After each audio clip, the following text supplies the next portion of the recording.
안녕하세요. 배구두사TV입니다. 챔피언 결정전 2차전 현대건설 대 흥국생명의 대결 결과는 또다시 풀세트 접전 끝에 현대의 승리였습니다. 오늘 경기는 리스크 싸움에서 현대가 이겼다라고 할 수가 있겠는데요. 올 시즌 가장 좋은 선수 기용을 유지하고 있는 현대의 강성현 감독과 최악의 선수 기용을 보여주는 아본단자 감독의 대결에서 강성현 감독이 아본단자 감독보다 훨씬 명장이며 팀으로서 끈끈한 현대를 만든 장본인이라고 할 수가 있겠습니다. 지난 1차전 거의 질 뻔했던 경기를 끈끈하게 수비로 버티면서 재역전을 이뤄낸 것처럼 오늘 역시 5세트 막판 동점이 될 수 있는 두 번의 상황에서 현대는 김연경의 공격을 버티면서 무너지지 않았고 그 힘으로 경기를 마무리했습니다. 이 끈끈한 수비력은 흥국생명 입장에서는 마치 늪과 같은 존재인 것이죠. 오늘 현대는 선수 한 명을 1등 공신으로 뽑을 수 없을 정도로 여러 선수가 좋은 활약을 했습니다. 특히 정지윤의 활약은 그 어느 때보다 빛이 났는데요. 현대의 가장 큰 약점이 정지윤의 후위 수비인데 오늘 경기에서는 그 약점이 거의 보이지 않았습니다. 정지윤이 리시브에서 이렇게 버텨주니 강성현 감독은 전이 공격력이 약한 고예림을 쓸 필요가 없어졌고 공격에서도 15점에 53%의 높은 공격 성공률을 보여주며 주포 역할을 톡톡히 했습니다. 이렇게 정지윤이 힘을 내주다 보니 몸하는 공격 시 부담이 적어졌고 시종일관 결정적일 때마다 공격을 성공시켜 현대의 승리를 이끌었다고 볼 수 있죠. 이래서 외국인 용병이 중요한 것이고요. 모마는 키가 큰 편은 아니지만 강약 조절과 페이크 그리고 상황에 맞는 타법을 통해 흥국을 혼란시켰고 이 부분은 상대팀 용병인 윌로우와 큰 퀄리티 차이를 보여줬습니다. 여기에 또 언급을 안 할 수 없는 선수가 있죠. 바로 현대의 기둥 양효진인데 미들에 양효진이 있다는 것은 정말 최후의 선택에서 큰 역할을 한다는 것을 보여줬습니다.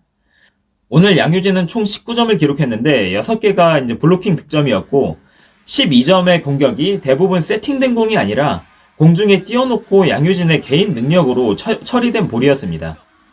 반면 흥국은 이런 양효진 같은 선수가 없기 때문에 깔끔하게 세팅이 되어야만 미들 공격이 나올 수가 있어서 미들 쪽으로 볼을 올리기가 부담스럽죠. 이렇게 최후의 보루인 양효진이 버텨주는 미들이 흥국의 미들을 압도하며 또 하나의 승리의 원동력이 된 것이라고 볼 수 있습니다. 그의 위파이, 이다연, 김다인도 1차전보다 훨씬 더 좋은 활약을 펼치며 개인보다는 팀으로 이긴 경기 내용이라고 볼 수 있는 한판이었네요. 반면 흥국생명은 현대처럼 약점을 지우지 못했습니다. 앞선 챔피언 결정전 프리뷰에서 이야기한 것처럼 흥국의 가장 큰 적은 피로감인데 1차전과 마찬가지로 4세트부터 선수들의 체력 문제가 크게 부각되면서 공격 시에는 타점이 떨어지고 수비 시에는 반응이 한 템포 느려서 항상 볼이 밖으로 튀는 상황이 많았습니다. 현대는 후위에서 실점이 될 만한 볼을 계속 건지고 어택 커버하면서 버텨줬지만 흥국은 그런 짜임새를 보여주지 못하면서 과정에서의 작은 차이가 패배를 만든 원인이 되었습니다. 이 모든 것을 통제하는 것은 아본단자 감독인데 아본단자 감독은 정규 시즌 내내 그리고 플레이오프에서까지 팀에 도움을 주는 판단을 하지 못했습니다.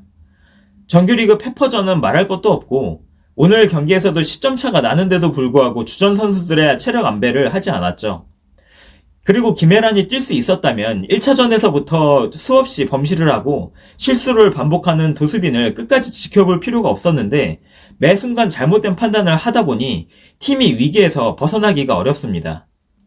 오늘도 도수빈은 1, 2세트까지는 어느 정도 버텼지만 3세트 초반 연달아 리시브 범실을 하며 김혜란으로 교체가 되었고 윌로우는 7개의 범실로 오늘 경기 최다 범실자가 되었으며 용병답지 못한 볼 처리를 보이며 모마와 비교되는 퀄리티를 보여줬습니다. 레이나 역시 공수에서 어느 정도 선전은 했는데 5세트 분위기에 큰 영향을 끼친 첫 번째 서브에서 리시브 범실을 했고 김연경과 이원정도 체력 문제로 후반으로 갈수록 집중력과 활약이 떨어지는 모습이 나왔습니다. 오늘 경기 역시 김연경은 도수빈의 리시브 약점을 커버해야 했고 이원정은 지나치게 많은 영역의 코트를 수비해야 했습니다. 리베로를 보호하는 아웃사이더 히터와 세터는 제가 그 어떤 팀에서도 찾아보기 어려운 모습이었는데 리베로의 존재감을 가볍게 보고 시즌 초부터 데뷔하지 않은 아본단자 감독의 선택이 결국 패배라는 결과물을 만든 꼴이 되었습니다.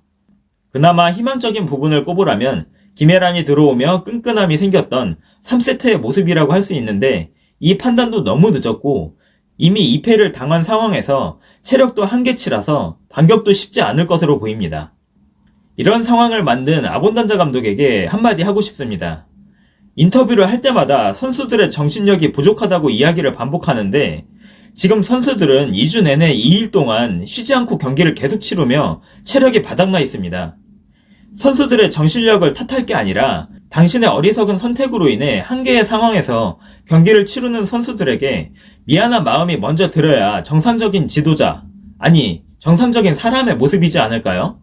당신 같은 사람이 대한민국 여자배구 전력 강화위원이라는 게 정말 우려스럽고 흥국의 마지막 결과가 어떻든 간에 한국에서 안 봤으면 좋겠습니다. 그러면 오늘의 매치 리뷰는 여기서 마치겠습니다. 저는 3차전 중계와 리뷰로 다시 돌아오겠습니다. 다음 경기에서 만나요.